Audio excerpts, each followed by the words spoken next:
주로 이제 체스트 페인과 sepsis가 나오는데 기본적인 인터벤션은 똑같죠, 거의. 여기다 조금씩 더 애드하는 거죠.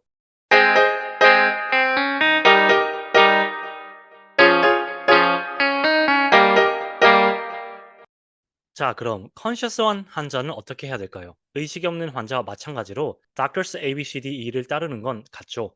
다른 점이 있다면 결국 포텐셜 어레스트가 올 경우를 대비해야 된다는 거. 즉, 페이션 세이프티를 위해 바로 에스컬레이션을 한다고 말해야 하죠. 만약의 상황에 대비해서 골스 케어도 숙지하셔야 합니다. 환자가 CPR을 안 하기로 동의했는데 CPR을 하게 되면 법적으로 무엇보다 환자의 위시에 어긋나기 때문에, 그리고 앞서 말한 Connect and Reconnect 원칙이 있죠. 클리니컬 큐를 보고 이게 진짜 환자 상태인지 아닌지를 확인하셔야 합니다. 예를 들어 블러드 프레셔가 낮으면 매뉴얼로 재야 된다고 그랬죠. 그런 걸 하고 난 다음에 ABCDE로 들어가셔야 됩니다. 이제 본격적으로 ABCDEF 어프로치에 대해서 알아보도록 할게요. 하나하나씩 살펴볼 예정입니다.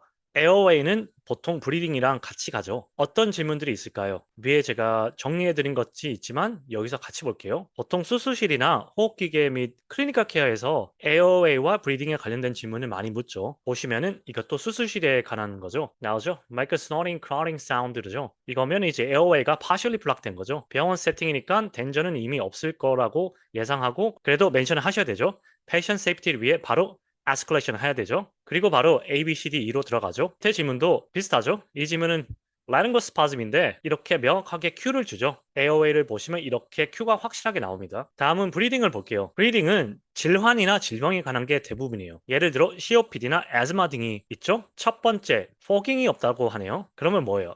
브리딩을 안 하고 있다는 거죠. 앞에 원칙에 따라서 커넥 앤 리커넥을 해야 되죠. 즉 트러블 슈링을 먼저 해야 돼요. 진짜 환자 상태인지 아닌지를 확인해서 조치를 취해야 되죠. 옥시전 서플라이드가 제대로 되어 있는지, 마스크가 제대로 쓰여 있는지, 무엇보다도 에어웨이를 확인해야 되죠. 그럼 ABCDE 접근 방식인 에어웨이 브리딩으로 가면 되는 거죠. 아래의 질문들도 비슷하죠. 그럼 이제 어떻게 에어웨이를 어세스하는지 같이 보도록 할게요. Recognition은 어떻게 돼요? Noisy breathing은 partial obstruction이죠. Silence는 당연히 완벽하게 블락된 거죠. 그리고 원인에는 어떤 게 있을까요? CNS 디프레션이면 스트로크나 트라우마 환자들이 브리딩 센터에 이상이 생겨서 그럴 수가 있죠.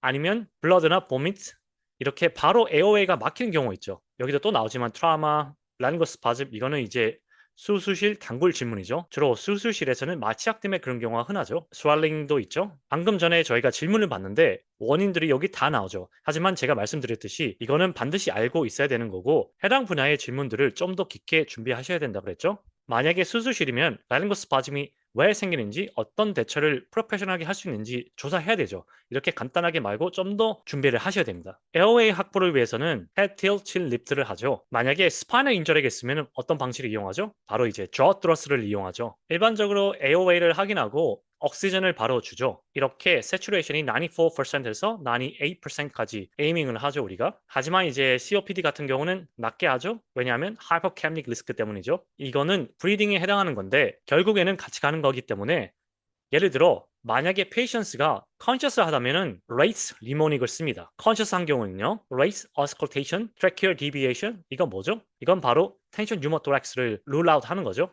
에퍼스고 그다음에 satuраtion이죠. 이 접근 방법을 선택해요. 만약에 의식이 없으면은 어떻게 해야 되죠? Look, listen, feel 해요. 이거를 less than 10 seconds에 끝내야 돼요. 그리고 이제 abnormal breathing은 cardiac arrest를 인디케이션 하죠. 그렇기 때문에 바로 CPR을 해야 됩니다. 정리하고 넘어가자면 이제 에어웨이 페이턴스를 확인해야 되죠. 이런 레코니션을 하고 에어웨이 어세스먼트를 하고, 에어웨이 확보를 위해서는 헤드 틸 친 리프트를 한다고 했죠. 만약에 스파이널 인저리가 의심되면은 저 트러스트를 해야 된다 했죠. 그리고 컨셔스 하다면 레이스 유모닉을 씁니다. 의식이 없으면 look, listen, feel, 이 순서대로 하셔야 됩니다. 이게 바로 ARS2 가이드라인에 나오는 접근 방식입니다. 브리딩도 볼게요. 이미 AOA 할 때 다뤘던 내용들이에요. 답을 할 때 보통 AOA와 브리딩은 동시에 하긴 하기 때문에 같이 하는 게 보통이죠. 실제 임상에서도 따로 하진 않죠. 동시에 다 진행하는 게 바로 AOA and Breathing Assessment죠. 위에서 이미 언급했기 때문에 이거는 읽어보시면 됩니다. 원인은 아래와 같죠. AOA와 비슷하지만 주로 이제 질병이나 질환으로 생각하시면 좀 더 쉽게 다가올 겁니다. AOA 플러스 AOA 이슈 플러스 그 다음에 질병을 추가하시면은 쉽게 외울 수가 있거든요. 대처법은 이제 우리가 흔히 아는 옥시전을 주고 treat urgent condition이죠. 이거 에스마나 텐션 뉴모토라기 있으면은 바로 조치를 해야 되죠. 아니면 우리가 NIV를 줄 수도 있죠. 최후의 수단은 뭐죠?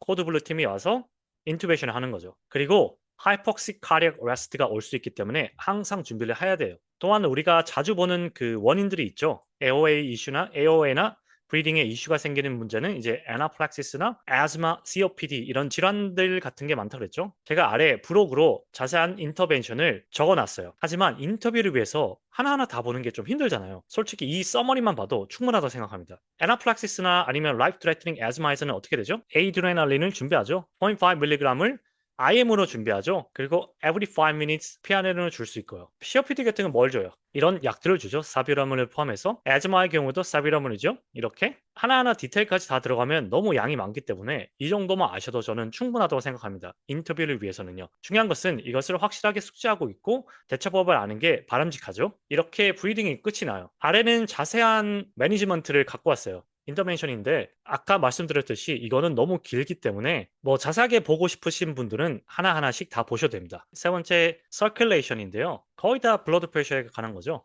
블러드 프레셔 떨어졌다 그런 거죠. 뭐 가끔씩 이런 질문도 있지만 대부분은 이제 체스트 페인이나 아니면 로우 블러드 프레셔죠. 이렇게 대답을 해야 된다는 거 앞에서도 말씀드렸죠. 그러면은 어떻게 대처해야 되는지 자세히 보도록 할게요. 여기 보시면은 체스트 페인이 있거나 테키카리아, 하이퍼텐션스, 두얼 퍼피전이죠. 또는 이제 싱코피가 있거나 이렇게 레커니션을 하죠. 어세스먼트는 주로 이제 바이탈 사인스를 재죠. 캐필러 리필 타임스도 재고 이제 우리가 바이탈 사인 잴 때 이런 걸 다 하게 되죠. 가량 모니터링, 캐뉼러가 없으면 캐뉼러를 넣어야 되는데 만약에 환자가 체스트 페인을 갖고 있다면 우리가 트로포닌 레벨을 해야 되죠. 그리고 이제 페인 어세스먼트를 PQRST로 이용해서 이게 진짜 체스트 페인인지 아닌지를 확인해야 되죠. 위에서 언급했듯이 이 부분은 블러드 프레셔와 체스트 페인이 거의 메인으로 나오는 질문들이죠. 원인들은 이제 이렇게 나오죠. 프라이머리 그리고 세컨더리가 우리가 생각하는 이제 블러드 로스 그런 거죠. 그러면 어떤 인터벤션을 해야 되느냐? 주로 이제 체스트 페인과 sepsis가 나오는데 기본적인 인터벤션은 똑같죠, 거의. 여기다 조금씩 더 애드하는 거죠. 만약에 블러드 프레셔가 낮으면 다리를 올리죠.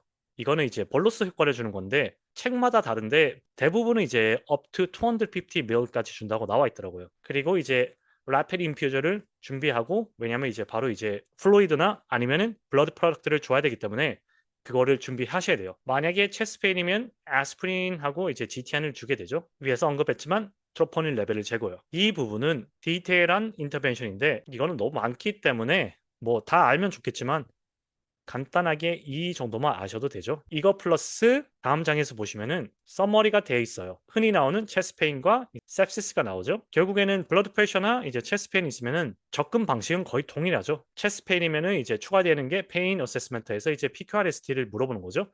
그리고 이제 아스피린을 주고 안 그러면 이제 스트로크가 생기거나 이제 더 심한 이스키마가 생기게 되죠. 그리고 GTN을 주는데 얼마를 줘야 되는지 알면은 정말 아이디얼한 거죠. 그래서 이제 every 5 minutes 그렇게 줘야 된다는 거 이렇게 언급하시고 만약에 페인이 계속 지속되면은 뭘 줄 수 있죠? 강력한 페인킬러를 주게 되죠. 하지만 이렇게 페인 스코어가 1에서 3이면은 페나드를 주고 4에서 6이다. 옥시코든을 주죠. 정말 심각한 페인이면 우리가 펜타닐을 주게 되죠. 또는 이제 몰핀을 주게 되죠. 그리고 이제 캐터랩이나 티에터로 이제 트랜스퍼를 할 준비를 하게 되죠. 여기는 다시 페인킬러에 대해서 나와 있는데 이 정도만 알면 충분하죠. 이렇게. 그리고 sepsis는 잘 나와 있죠. 이제 어떤 조치를 해야 되는지. 근데 이거를 예를 들어 sepsis가 이제 보통 이제 블러드 프레셔가 낮잖아요. 바스 다일레이션이 돼가지고 모든 게 이제 바스에서 다 나오죠. third space로 가게 되는데 그래서 이제 블러드 볼륨이 낮아지잖아요. sepsis는 이제 인펙션 때문이잖아요. 그런데 인터벤션은 로우 블러드 프레셔하고 똑같죠. 추가해야 되는 거는 블러드 컬처와 이제 특별한 이제 렉테이스나 CRP 이런 거를 더 한다 뿐이죠. 그리고 브로드 스펙트럼 엔티바이러를 준다. 이게 따로가 아니고 결국에 하나기 때문에 하나로 보시는 게 맞아요. 이거는 sepsis 인터벤션을 쉽게 외울 수 있는 방법이에요. 유튜브 하시는 호주 간호사 케이트 님이 이번에 ALS2를 하셨는데 그분이 이걸 만드셨더라고요. 이거를. 그래가지고 정말 좋은 아이디어 같아가지고 제가 갖고 왔어요. 쉽게 외워지더라고요. 오파플루라고 이제 바로 옥시전을 주게 되죠. 이머전시 상황이 생기면은 보통은 이제 세츄레이션이 낮아지는 경우가 많기 때문에 옥시전을 주는 경우가 대부분이에요. 그리고 이제 B는 이제 블러드 컬처죠. 이럴 때 이제 풀 세스 블러드를 해야 되죠. 그리고 이제 트로포닌도 하는 게 낫죠. 엔티바이오틱도 줘야 되고 플루이드 리서시테이션인데 여기에 이제 라피드 인퓨저 세스 준비해야 되죠. 그리고 렉테이스는 우리가 BBG로 알 수가 있죠. 옥시전이 활용되지 않기 때문에 체크하죠. 그리고 유리나 플루 스테라스를 이게 가늠하는 이제 척도기 때문에 이거를 넣게 되죠. 이렇게 쉽게 먹을 수가 있어요. 이거는 이제 아까도 말씀드렸지만 sepsis 매니지먼트지만 결국에는 블러드 프레셔 낮을 때 또는 이제 어떤 이머전시가 생겨도 이렇게 접근하시면 돼요. 우리가 원인을 모를 때 설령 원인을 안다고 블러드 프레셔가 낮다고 해도 모두가 적용되는 거죠. 렉테이 우리가 렉테이 체크하거든요. 서큘레이팅 볼륨이 없으면 어떻게 돼요? 억시전도 캐리가 되지 않죠. 그러면 이제 렉테이트가 올라갈 수밖에 없어요.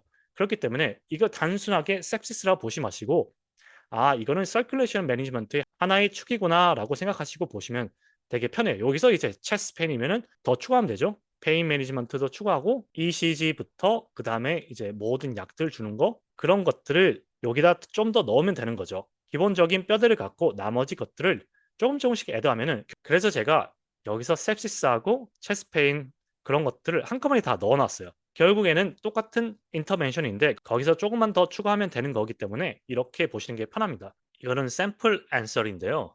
이전에 설명드린 핵심 키워드들을 모두 넣어서 만든 샘플입니다. 원칙들에서 봤던 문장들이죠. 이 부분과 이 부분은 어떤 포인트를 넣어야 하는지 참고하셔서 보시면 될 것 같아요. 이거는 정말 자세한 매니지먼트예요. 이거를 보실 분들은 보세요. 시간이 많으신 분들은 하나하나씩 보시면 되죠. 공부하는 겸. 이것도 블로그로 나온 겁니다. 그다음에 sepsis 매니지먼트도 이렇게 자세히 나와 있어요.